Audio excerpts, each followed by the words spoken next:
बोल मेरे सतगुरुदेव महाराज की जय। चमनती धाम की जय।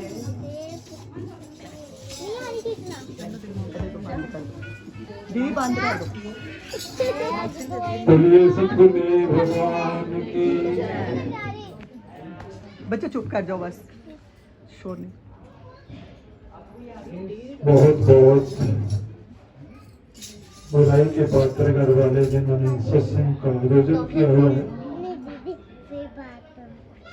ये भी एक दान में माना गया है।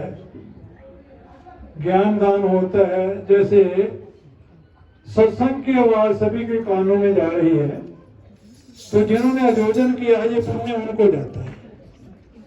घर वालों को बहुत बहुत बधाई है। और थोड़ा सा प्रभु का सम्मान करना। गुरु ब्रह्मा गुरु विष्णु गुरुदेवो महेश्वरा गुरु साक्षात् परब्रह्म तस्मै श्री गुरुवे नमः। भजन नारायण नारायण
नमस्ते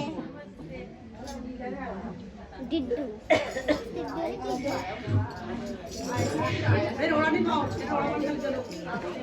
पहले तो सत्संग में बैठ करके जो बातचीत करना है जी अच्छा नहीं माना जाता है, क्योंकि रामायण में हमने देखा है कि जहां भी प्रसंग शुरू होता है, शंकर भगवान ने पार्वती को यही बोला कि बड़े ध्यान से सुनना।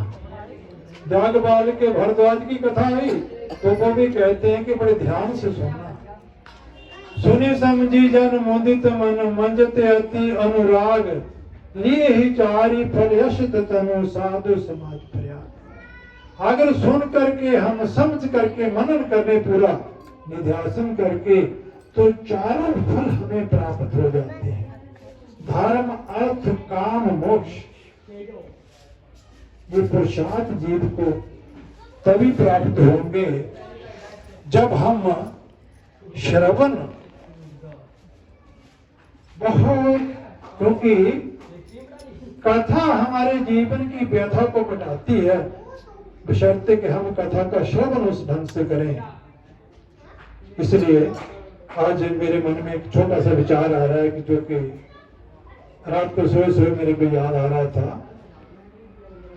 हो कल युग केवल नाम आधारा,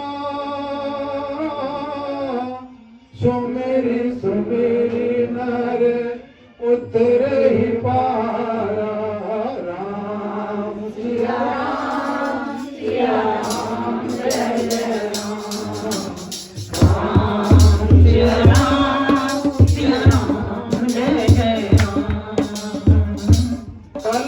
केवल नाम आधारा, सुमेरी सुमेरी ही नार उतरे ही पारा। सिर्फ भगवान का सिमरन करने से ही जीव अपना लक्ष्य प्राप्त कर लेता है। हमारा लक्ष्य क्या है? हम लोग जितने भी यहाँ आज बैठे हैं, लक्ष्य यही है कि प्रभु हमारी सद्बुद्धि प्राप्त हो और आपके चरणों में हमारा अथाह प्रेम हो। इस संसार में हम लोग आए हैं तो भगवान ने हमें भेजा है कुछ करने के लिए। जब माता के गर्भ में जीव उल्टा लटका होता है, हाथ जोड़े होते हैं, तो भगवान से यही प्रार्थना करता है कि प्रभु आप मुझे इस नरक से निकालें। जितने स्वार्थ मेरे आप दोगे मैं आपका ही सिमरन करूंगा। लेकिन यहां आकर के जीव भूल जाता है भगवान से पूरी बात। आपने कभी इसको जाना कि बच्चा आके रोता क्यों? जब पहले बच्चा बाहर आता है मातृलोक में, रोता क्यों? वो ये रोता है कि गर्भ में जिसके साथ मेरी वार्तालाप हो रही थी वो कहां गया। भगवान से साक्षात बात होती है जीव की। जब वो बाहर आता है तो देखता है वो तो है नहीं जिससे मेरी बात हो रही थी, वो कहां है? और यहाँ आकर के हम माया के चक्कर में सब कुछ भूल जाते हैं उस प्रभु को जिसने हमें 84 लाख योनियों में से सर्वश्रेष्ठ जन्म हमारे को मनुष्य का दिया। और हम यहाँ आकर के संसार के चक्रों में पड़ के सब भूल गए। इसलिए जो मैं आज आपसे निवेदन कर रहा हूं, तो कल की मेरे रात की वार्तालाप चल रही थी आपस में, जो चलती है हमारी मन की वो बात ये थी, श्री गोपाल विलास के पाठ में शंकर काल में भगवान ने बहुत सुंदर एक दृष्टांत दिया है श्री कृपाचार्य ने। एक समय में गोपिका गमनी जमुना पार, कुश कित हित लौटी पुनः सायंकाल निहार। वहां एक अच्छा दृष्टांत दिया हुआ है। एक समय की बात है कि गोपियां जमुना पार गई और अपने वहां जंगल में कार्य करते करते अंधेरा हो गया। जब वापस आने को हुई तो देखा कि अभी इस जमुना के इस जल के प्रवाह को हम कैसे पार करेंगे। वहां कोई नहीं है, नाविक घनघोर जंगल है, आगे दरिया है, ठाठा माठा पानी है, अभी रात को हम अंधेरा हो रहा है। निसी तेमरे नील अरण्य कपिन बंधु हमारा मन डरे, कोई साथी भी नहीं है और डर लग रहा है भी कैसे पार होंगे हम। बड़ा जो पढ़ते हैं हमारे काशिद जितने भी पढ़ते हैं उनको सब इस विदित है कि उस प्रसंग में क्या लिखा हुआ है। और गोपियां कौन है? जो जीव आत्मा वो पार हो रही है कि प्रभु हम इसको पार कैसे जाएंगे। भगवान ने कृपा करके 3 नाव लाए। अभी 3 नाव लाए और वो कहने लगे कि तुम्हारी पुकार सुन के मैं 3 नाव लाया हूं, इन तीनों नावों के गुण और दोष बता देता हूं मैं, आपकी मर्जी है जिसमें बैठना है। समिति प्रमिति पुण्य कुमिति 3 नाव है।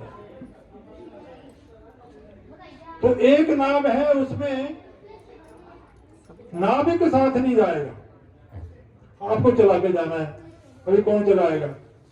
जिसको चलाना आता वही जाएगा। बोले महाराज ये तो हमारे को चलाना नहीं आती, हम कैसे बैठेंगे। दूसरी नाव है मैं चला के तो ले जाऊंगा लेकिन एक को बैठाऊंगा, बाकी सारी यहाँ रहेंगी। बोले महाराज ये भी बात नहीं बनी, हम बाकी सहेलियां अंधेरे में पड़ी रहेंगी। तो तीसरी नाव में तुम लोग सभी बैठ सकती हो, पर नाव डूबने का डर। लेकिन तीसरी नाव की मेरे पास गारंटी नहीं है। 2 नाव तो पक्की गारंटी है, आपको पार लगा देंगे। तो तीसरी नाव मैं गारंटी नहीं लेता, आपकी मर्जी है। अगर कहती नहीं महाराज हम तो सारी गीत को दिखाती बैठ जाएंगी और आप यही चला दो, तो भगवान ने वो चला दी। जब बीच में पहुंचे तो हवा का झोंका आया, नाव जब डूबने लगी तो फिर रोने लगी। अरे नाविक तू कैसा नाविक है, हमारे को मारने लगा है क्या? बोले मैंने तो आपको पहले बोला था, अभी मेरे को दोष दे रही आप। तो भगवान कहने लगे ये नाव आपको पार नहीं करेगी। करिए जगन्नाथ सनाथ मुझे, अब आन पर भी प्रभु द्वार तुम्हारे, अब और न ठोर रहे जन को बिन, आप कृपा निधि दीन पुकारे। मम पाप अनेक विचार हो, परित्याग करो नहीं नंद दुलारे। तब नाम दयालु सुना हमने, निगमागम संत निरंतर उचारे। भगवान से हाथ जोड़ के विनती करती हैं, हे प्रभु हमें आप बचा लो, हमने तो बड़ा पाप कर दिया, आपकी बात नहीं मानी है। तो भगवान कहने लगे ठीक है, आपकी बात मान करके तो विमित तरनी में एक एक करके उसने पार किया भगवान ने। तो मैं आखिरी वाला दोहा एक आपको सुना देता हूं। कर्म उपासना ज्ञान उपासना कर्म पूरी, ये तेरे तरनी जान। कौन सी नाव थी तीनों? एक ज्ञान थी, एक उपासना थी, एक कर्म था। अभी उसमें बहुत गहराई की बातें हैं। ये कौन सी नाव भगवान ने दी है हमें?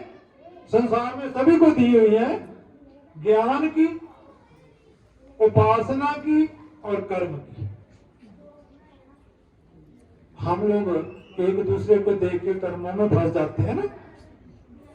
एक संत ने पंजाबी में बहुत सुंदर शब्द लिखा इसका, कर्म धर्मा दे बिच मूर्ख, कानू समा गवानाए, गल 84 दाए फंदा, मुड़ मुड़ कानू पानाए।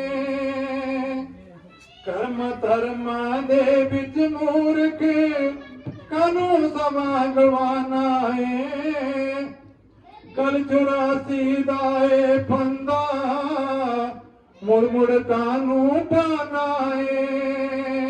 गलों खलासी ले नहीं सकती, ਕਰਮਾਂ ਨਾਲ ਗਿਆਨ ਬਿਨਾ ਜੀਵਨ ਮੁਕਤੀ ਕਦੇ ਨਹੀਂ ਮਿਲਦੀ ਬੰਦੇ ਨੂੰ ਭਗਵਾਨ ਬਿਨਾ ਓਏ ਸੰਗਲ ਨਾਲ ਨਹੀਂ ਸੰਗਲ ਕੱਟਦੇ ਕੋਸ਼ਿਸ਼ ਕਰਨਾ ਹੈ ਬੇਕਾਰ ਕਾਗਜ਼ ਦੇ ਲੱਖ ਫੁੱਲ ਬਣਾਈਏ ਆ ਨਹੀਂ ਸਕਦੀ ਕਦੇ ਬਹਾਰ ਜੋਤ ਅਮਰ ਜੋਤੀ ਵਿੱਚ ਮਿਲ ਕੇ ਅਮਰ ਜੋਤ ਬਣ ਜਾਂਦੀ ਏ ਕਹੇ ਅਵਤਾਰ ਬੂੰਦ ਮਿਲ ਸਾਗਰ ਸਾਗਰ ਹੀ ਅਖਵਾਂਦੀ ਏ ਕਹੇ ਅਵਤਾਰ ਬੂੰਦ ਮਿਲ ਸਾਗਰ सागर ही अखवांदी मैंने जी इसलिए दृष्टांत दिया जे रात की घटना दास के साथ चल रही थी तो रात को सोए सो मेरे मन में ये विचार आ गया और एक मैं निवेदन आप सभी को कर दूं जितने भी श्रवण कर रहे हैं संतों का ये आदेश है सुबह उठते और शाम को सोते टाइम रात को सोने के 15 मिनट पहले और सुबह जागने से 15 मिनट बाद बिना प्रभु के सिमरन के ना तो चारपाई छोड़नी है ना चारपाई ग्रहण करनी है आपकी रात भी सुहावनी हो जाएगी और जीवन में आपका सुहावना हो जाएगा इसलिए मैं ज्यादा ना बोलता हुआ अभी हमारे क्या आदेश मिलते हैं उनका निवेदन करता हूँ जय श्री कृष्ण हनुमान चालीसा